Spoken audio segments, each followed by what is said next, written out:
তার বন্ধুকে তিনি বাসায় নিয়ে আসলো। ও এগুলো কিছু আমার কথার জবাব না দিয়ে একটা রুমে আমাকে আর ওনাকে ঢুকিয়ে দিল। আমি অনেক আতঙ্কে ছিলাম, আমি খুব ভয় পেয়ে গেছিলাম, খুব ভয়ে ছিলাম যে এই কি করতেছে। আমি আসলে বুঝতে পারছিলাম না। আমি কখনো এটা চাইনি আমার হাজব্যান্ড ছাড়া অন্য কেউ আমাকে কখনো টাচ করবে। আমার নাম কুসুম, আমার বাড়ি বরিশালে। যাই হোক, আমার মা বাবা খুবই গরিব ছিল। আমি গরিব ঘরের একজন মেয়ে। কোনোভাবেই বিয়ে হচ্ছিল না, কারণ কিছু দিতে পারবে না, গরিব অনেক, কেউ দেখলে কারো চয়েস হতো না, বা কিছু দিতে পারবো না দেখে আজকালকার তো যৌতুকের হারটা অনেক বেশি। তারপর কোনোভাবে বিয়ে হচ্ছিল না, সংসারটা অনেক টানা খিচায় যাচ্ছিল কোনো রকমভাবে। যাই হোক, কিছুদিন পর বাবা অনেক বয়স্ক একটা বিবাহিত ছেলের সাথে আমার বিয়ে দিয়ে দেয়। মেনে নিতে হয়েছে, কেন নিরুপায়, গরিব ঘরের মেয়ে যেহেতু, যেটা দিতে হবে এটাতেই সুখী হতে হবে, হ্যাপি থাকতে হবে। যাই হোক, তারপর ওনাদের সাথে দিনটা ভালোই যাচ্ছিল। ওখানে আবার গিয়ে দেখি অনেক অভাবের একটা সংসার, একটা অভাবের সংসার থেকে আরও একটা অভাবের সংসার। একসময় মা বলতো, দেখবি বাবার বাড়িতে সুখ যদি সুখী হয় তাহলে স্বামীর বাড়িতে অসুখী হয়, আবার বাবার বাড়িতে যদি অসুখী হয়ে থাকে মেয়েরা, তাহলে স্বামীর বাড়িতে গিয়ে নাকি সুখ পায়। কিন্তু তার বিপরীতটা ঘটলো। বাড়িতে গিয়ে দেখি ওই বাড়িতে আরও সেই অবস্থা খারাপ। আমাদের বাড়িতে যা আছে তাদের বাড়িতেও আরও দ্বিগুণ খারাপ। একটা অভাবের সংসার থেকে আরও একটা অভাবের সংসার। অনাহারে অনেক দিন কেটে যাচ্ছিল, অনাহারে থাকতে হতো। আমার হাজব্যান্ডও কিছু কাজ করতো না, অসুস্থ ছিল তিনি। এভাবে বিয়ের 2-3 মাস পর আমার হাজব্যান্ড হুট করে তার এক বন্ধুকে আমাদের বাসায় নিয়ে আসে। তখন আমি তাকে বললাম যে উনি কে, বা গড়েও তেমন কিছু নেই যে ওনাকে খাওয়াবো। ভাবলাম হয়তো বা তার বন্ধুবান্ধব হবে। হ্যাঁ, তার বন্ধুকে তিনি বাসায় নিয়ে আসলো। ও এগুলো কিছু আমার কথার জবাব না দিয়ে একটা রুমে আমাকে আর ওনাকে ঢুকিয়ে দিল। আমি অনেক আতঙ্কে ছিলাম, আমি খুব ভয় পেয়ে গেছিলাম, খুব ভয়ে ছিলাম যে এই কি করতেছে। আমি আসলে বুঝতে পারছিলাম না।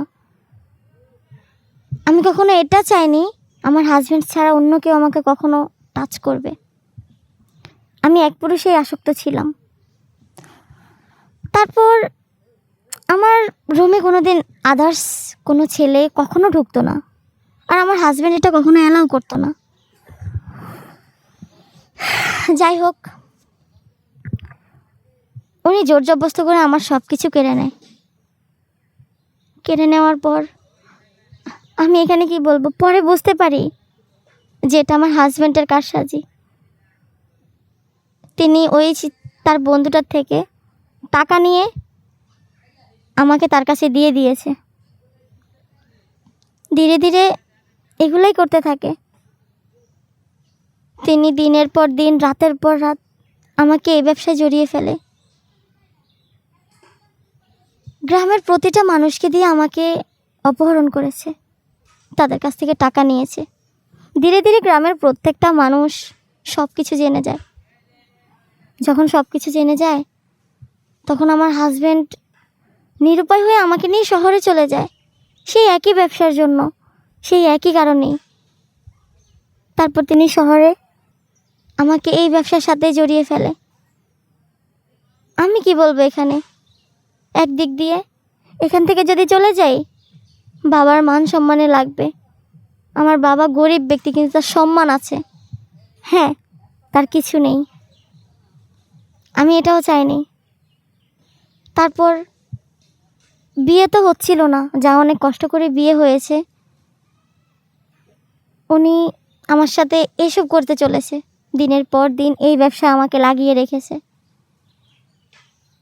খুব আতঙ্কভাবে থাকতাম সব সময়, কি থেকে যেন কি হয়ে যাচ্ছে। তারপরে কি আর বলবো, বুঝিনি তো একটা মেয়ে কতটুকু অসহায় হলে কোনো কথা বলতে পারে না, একটা মেয়ে কতটা অসহায় হলে এসব ব্যবসায় জড়িত হয়ে থাকে, একটা মেয়ে কতটা অসহায় হলে। আমি তো নারী মানুষ, আমার একটা জীবন আছে, বেঁচে থাকতে ইচ্ছে হয়, মনের কত শখ আকাঙ্ক্ষা আশা আহ্লাদ আছে, এগুলো কখনো পূরণ করতে যেহেতু পারিনি, ভাবলাম যেহেতু স্বামী এটা করতেছে, হয়তো বা এটা উনি চাচ্ছে যেহেতু, তাহলে আমিও করে যাই। একসময় উনি আমাকে এসবে নামিয়ে উনি সব কিছু নিয়ে উনি আমাকে ছেড়ে চলে যায়। তিনি আমাকে ছেড়ে চলে যায় এক পর্যায়ে। আমি কি করব আমি বুঝতে পারছিলাম না, নিজের জীবনটা যেন এই না শেষ হয়ে গেল, সামনে চলার পথ হারিয়ে ফেললাম, সামনের কোনো পথ দেখতে পাচ্ছিলাম না, সব যেন এক নাগাড়ে ঝাপসা চলে আসছে আমার চোখে। কি করব, কিভাবে সামনে আগাবো? বাবার বাড়িতে ফিরে যাব? সবাই তো জানে, টুকিটাকি সবাই জানে, এটা তো গোপন থাকার কথা না, সবাই টুকিটাকি জেনে ফেলেছে যে আমি একটা ব্যবসায় জড়িত। কিভাবে পারবো গ্রামে মানুষের সামনে মুখ দেখাতে? তাহলে শহরে থেকে কি আমাকে এই ব্যবসাটাই করতে হবে? আমার কি আর কোনো কুল নেই? এভাবে প্রায় 5-7 বছর এভাবেই চলতে থাকে।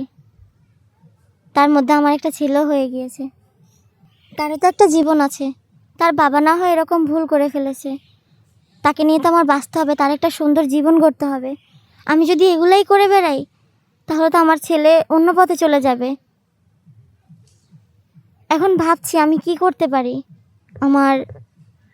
আমার ছেলেটার দিকে তাকিয়ে আমার ছেলেটাকে ভালো মানুষ করতে হলে আমাকে এসব লাইন থেকে ত্যাগ নিতে হবে, এসব লাইন আমাকে বাদ দিতে হবে। তাই চাচ্ছি,